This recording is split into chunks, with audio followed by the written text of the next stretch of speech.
jetzt zu Ihnen komme aus dem Jahr 2044. Aus dem Jahr 2044, wo wir 50 Jahre Klimabündnis feiern und Rückschau halten und sagen, wie ist es eigentlich damals wirklich gegangen? Wie haben wir es wirklich geschafft, diese große Transformation, wie wir sie später genannt haben, den Wandel wirklich zu schaffen? Das ist nämlich schon so, 2044 sind wir konfrontiert mit Klimawandel und den Konsequenzen, aber ich möchte Ihnen sagen, wir haben es geschafft. Die Gesellschaft ist nachhaltiger, gerechter, glücklicher. Ja. Wir bügeln nach und nach die Sünden der Vergangenheit aus. Und es ist nur deswegen möglich gewesen, weil Sie damals, 2014, schon und in den Jahren da rundherum so viel gemacht haben. Und da möchte ich Danke sagen.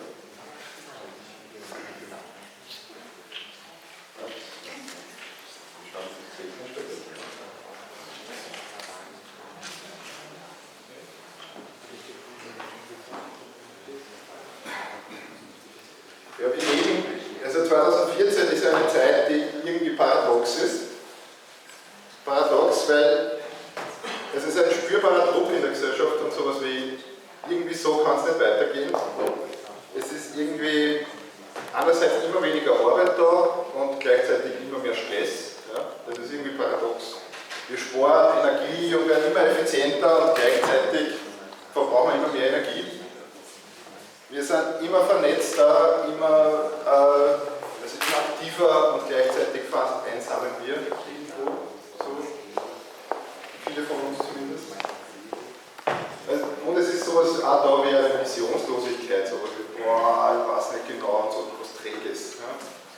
Und natürlich ist so hat es ein bisschen eine Aufrüttelung gebraucht in den Jahren nach 2014. Es hat natürlich sowas gebraucht. Man hat es ja schon gespürt 2014, dass sich so ein bisschen was zuspitzt und so eine multiple Krise von Finanz, Kapital, virtuelle und sinkende Energieproduktion von Erdöl und schnellen Preisen. Also das hat uns echt aufgerüttelt und da war es gut, dass wir schon so gut vorbereitet sind und so viel Vorarbeit geleistet haben.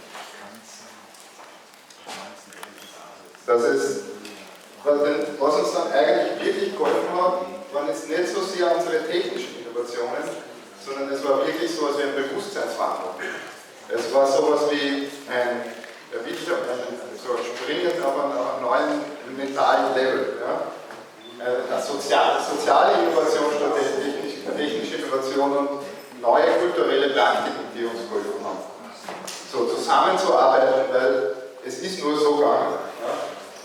Zusammenzuarbeiten mit unseren Irmãos no Brasil, mit unseren Brüdern und Schwestern in Brasilien und überall rund um den Globus, aber auch mit den Menschen rund um uns in unserer Nachbarschaft.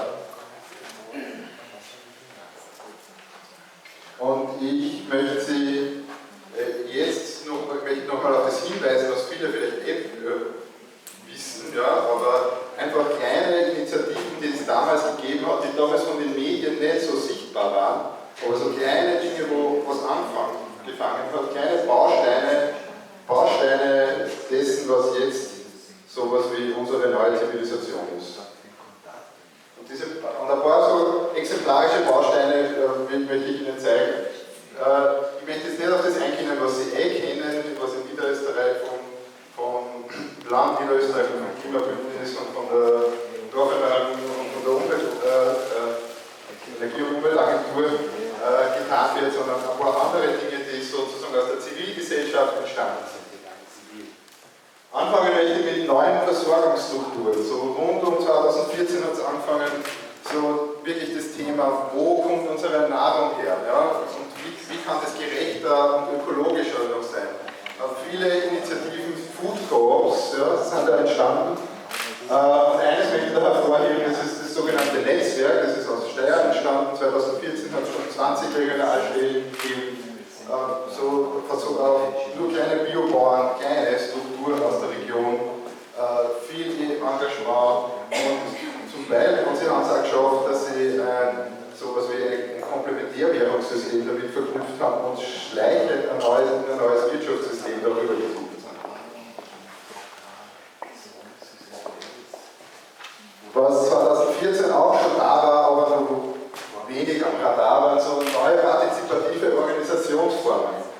Das Land Vorarlberg hat schon angefangen 2013, so Art of Hosting, Verwaltung und Strukturen reinzubringen. Begriffe wie Soziokratie, Design Thinking, Holokratie, Appreciative Acquiring, Deep Democracy, lauter Begriffe, mit denen die meisten 2014 noch nichts anfangen haben können. Die sind dann normal und ganz wichtig geworden.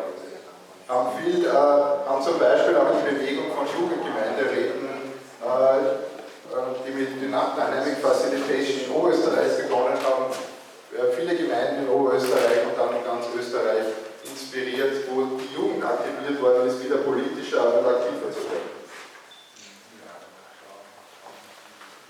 Ganz wichtig waren neue Innovationsräume, wo sie Menschen treffen haben können und ihre Ideen zusammenschmieden und auch Projekte zu entwickeln. Das war in der Stadt, waren die sogenannten Hub vom Impact Hub Netzwerk, wo es 2014 60 Hubs weltweit gegeben hat und in Wien ein ganz toller Raum mit 300-400 Leuten, die da an individuell ganz viel Spätverbesserungsprojekten gearbeitet haben. Und am Land hat es von Oberösterreich angefangen mit Hotellos, offene Technologielabore, wo sich die Kulturkreativen, die Bastler, die innovativen Geister in den dörflichen Strukturen getroffen haben und Neues entwickelt haben. Also da hat viel begonnen. Ganz wichtig waren auch Bildungsinnovationen, weil es fängt oft mit den Kindern. Ja. Also wir haben eine Bildungsdiskussion gehabt 2014, manche werden sich vielleicht erinnern können. Die war aber ein bisschen oberflächlich und hat an den eigentlichen, wirklichen Dingen und Erkenntnissen, die in der Hirnforschung schon da waren, nicht gerüttelt. Wie man wirklich lernt, angstfrei, Beziehung, Begeisterung. Das war alles ein bisschen Verwaltung von Begehrlichkeiten, sehr viel. Und natürlich hat es Fortschritte gegeben, aber im Großen und Ganzen ist erst später gelungen, die vielen tollen Experimente von ganz viel engagierten Menschen und freien Schulen reinzuholen in das staatliche Bildungssystem. Und es hat damals schon angefangen und es war ganz wunderbar, was da zu sehen war. Und das eine möchte ich auch noch erwähnen, wo ich beteiligt war, Timeless of Change, wo es darum gegangen ist, junge Menschen zu ermächtigen, selber Projekte und ihre Ideen, ihre Talente umzuwandeln in Organisationen, kleine aber viele, die dann miteinander vernetzt waren. Und haben einen Unterschied gemacht haben, wie wir es dann wirklich braucht haben. Ja. Neue Wohn- und Lebensstilmodelle, also nachhaltiger Lebensstil, wir haben es alle schon gewusst, wir brauchen einen anderen Lebensstil, aber wie geht es? Ja? Es waren viele, also ein paar kleine Projekte, die da begonnen haben, mehr zu teilen, ja? Weniger zu benutzen. Zum Beispiel das Kohaus im Projekt Pomali, wo ich mit am Aufbau beteiligt war. Das ist sogar ein Laboratorium für einen nachhaltigeren Lebensstil gewesen, wo es darum gegangen ist, wie machen wir jetzt Carsharing und wir machen es wirklich und wir reden nicht nur drüber und wie teilen wir und wie kaufen wir überhaupt vielleicht ein bisschen weniger, ja, und teilen wir. Und wie gehen wir mit unseren Kindern um und mehr Generationen, ja, also dass diese Vereinsamung endet oder wie organisieren wir uns neu, dass wir wirklich gar nicht mehr miteinander etwas streiten. Wirtschaften war natürlich auch so, das ist ein Kernthema, weil es am Ende der 90er war es ja nur so, wenn man das Wirtschaftssystem in Frage gestellt hat, aber schon Kommunist, ja, aber das war dann ganz wichtig zu schauen, wie kann es anders gehen. WeShare war eine internationale Bewegung für so kollaborative Ökonomie. Es gab ganz kleine Entwicklungen in Herzogenburg, der Vermögenspool, das kann in Österreich sich dann verbreitet war. Crowdfunding, Crowdfinancing, wie können viele einfach gute Ideen unterstützen. Das war klein, aber dann ganz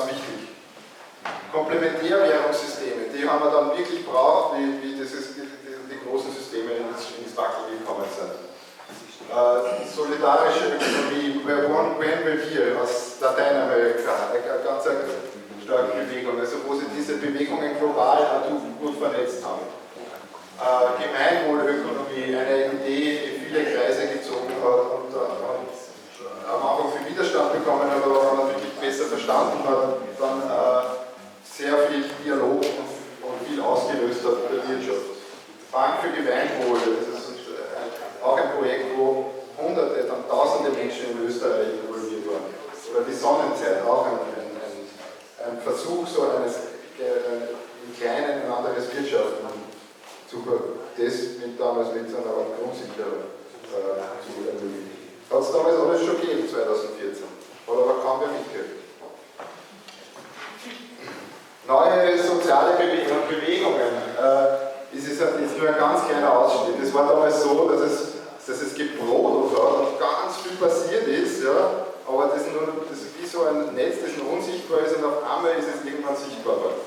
Das Transition Town Netzwerk, das aus England entstanden ist, wo 2014 schon binnen ein paar Jahren auf einmal hunderte Gemeinden und Dörfer vieles gemacht haben, was das Klimabündnis macht, ja, aber gleichzeitig noch viel weiter geht, weil es das Thema ist, da Resilienz, wie sind wir krisensicher und wie machen wir uns ein bisschen unabhängiger von diesen globalen Strukturen. Und was hat das für kulturelle Auswirkungen auf uns? Open Source Ecology, also diese Open Source Bewegung, dass man nicht alles jetzt wir kehren nur, sondern wir gemeinsam, und wenn wir unser Wissen teilen und unsere Sachen teilen, einfach nur innovativer sind und Fortschritt bringen und das nicht nur angewandt jetzt auf Internet und Wissen, sondern auf Dinge des täglichen Gebrauchs. Und das ist in Amerika entstanden und war am Anfang nur Spielerei von ein paar Freaks, aber dann ganz wichtig. Social Entrepreneurship als Bewegung, wo Leute herausgefunden haben, wow, wir können ja selber was tun und aus unseren Talenten auch wirtschaftlich erfolgreich sein.